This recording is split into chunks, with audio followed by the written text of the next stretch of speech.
Just a quick look at the Sentinel M40 by Hcigar.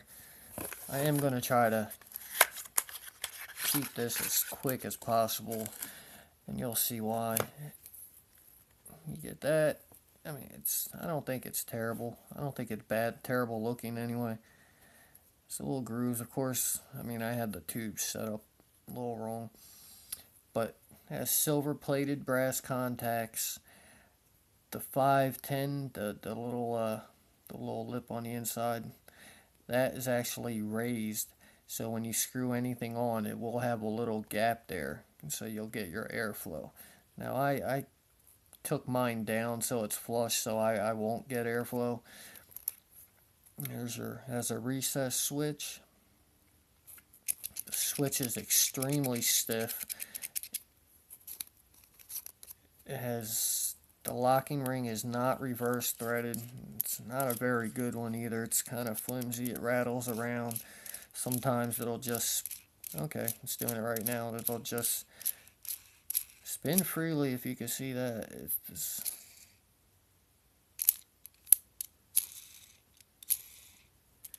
and that's kind of locked. And we'll tighten it back up. And it kind of has the configuration of all the Sentinel clones, or the real Sentinels, I guess I should say. The credit goes to Grand Vapor.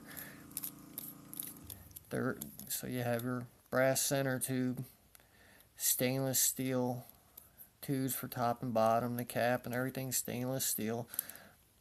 Now besides that being raised, here's my first big gripe with this. Top cap, if I can get it off, alright, it's all the way tightened. One full turn pops right off. Hopefully you can see that, see the threads, and it just pushes almost all the way in, and then you just do one full turn, and that's it. It does not catch many threads at all. There's an issue, and it doesn't matter how you set this tube up either, you will get the same thing. We'll flip it around and I'll show you. Same thing, goes all the way in. You catch your one thread, and that's it. I'm not a fan of that. It is, hopefully you can see from that, but it is brass. It's supposed to be silver under there, but I had to take a little bit of height off of this because it was a little bit more than that.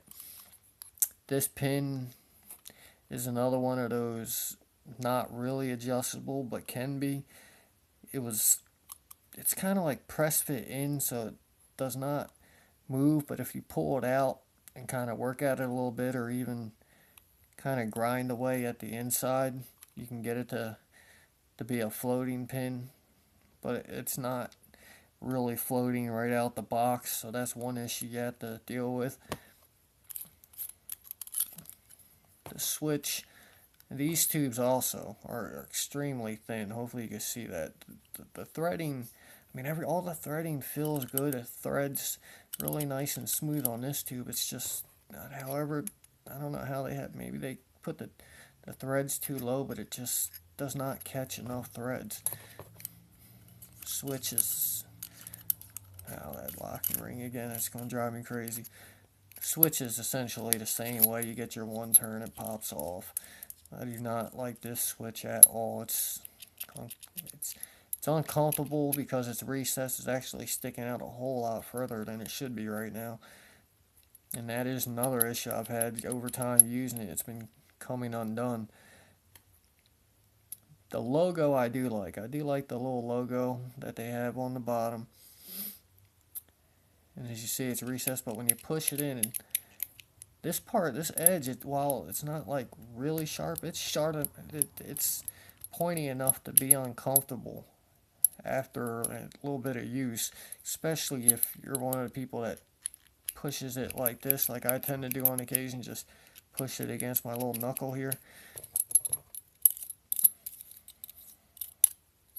Here's your center tube. It is brass. It kind of has like a brushed finish to it. This is thicker than these two.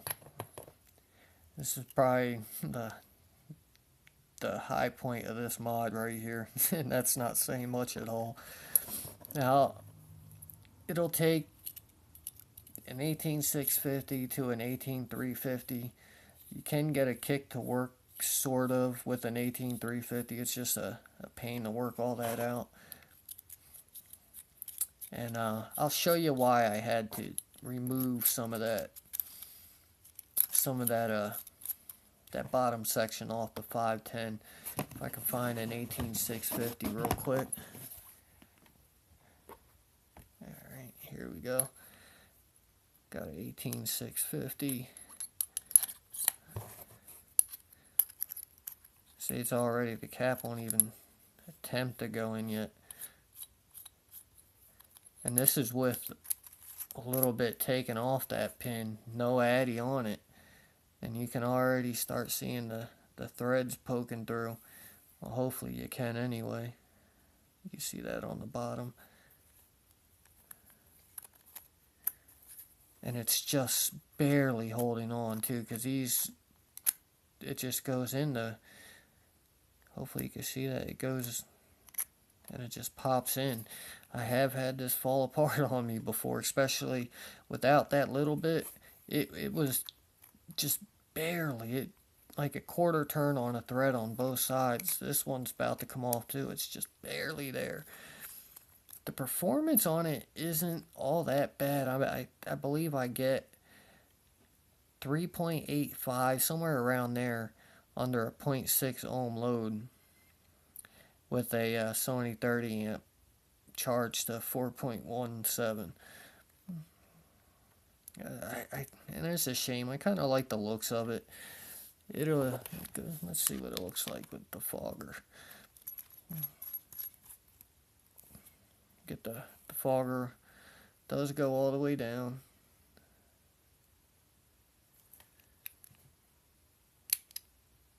It's not firing now, so it might not be. And that was another issue. I actually forgot about that until just now. With that center part raised. You see what just happened there? That could be why it didn't fire. Huh. See what happens when you don't use your mods for a while? Very interesting. Alright, see if I can get this thing apart now. Okay. Anyway, back to the M40. Get this on here. Now, this whole thing, see, it's just falling apart on me. This whole little video is falling apart. Anyway, this little raised area right here, like I said, I had to lower that mainly because I actually wanted stuff to sit flush, but a lot of things, that pin is really deep in there. Hopefully, maybe you can see. But that pin is really deep in there, and with that raised, almost nothing, nothing with a, like I could get the Russian to fire because that has the adjustable 510, but the EH Pro K-Fun clone, the real K-Fun would not fire. None of my drippers would fire on it. Almost nothing was able to make contact with that pin. But now that I do have it lower, it does make contact. Hopefully, let's see if I can get it to fire this. No, I'm not. I don't know what's going on. Well, you're seeing it here. Do not buy this mod. I can't, even with that. I thought I had all that stuff worked out. Apparently I do not. Well, it's another reason to stay away from this one. And that's, after seeing all that, I think that's enough to at least persuade you to look in a different direction. Kind of got my point across.